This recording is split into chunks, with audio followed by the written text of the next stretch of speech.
प्यार भरा नमस्कार दोस्तों। मैं आज आप लोगों के लिए भैया दूज का गीत लेकर आई हूँ।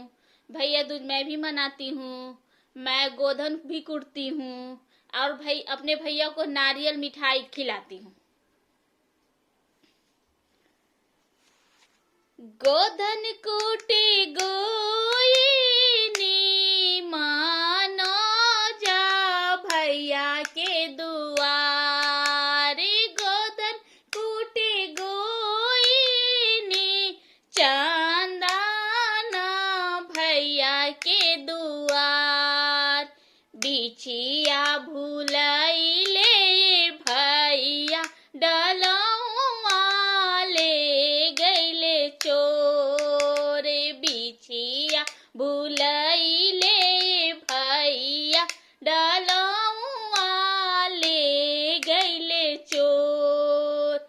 तुहू नहीं जानलू ये बहिनी बड़का जीजा हमन चोर। तुहू नहीं जानलू ये बहिनी जीजा जी हमन चोर। उहे लेलन बिछियाए बहिनी डलौआ ले गैले चोर।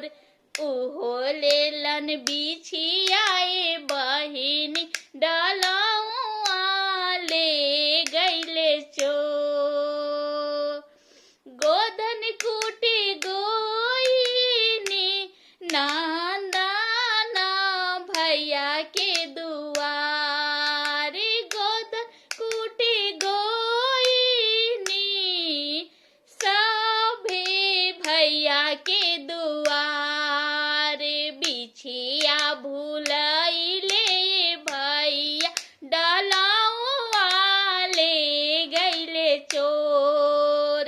बिछिया भूलैले भैया डलौआ ले गैले चोर। तुहू नहीं जानलू ये बहिनी छोटे का जीजा हमन चोर।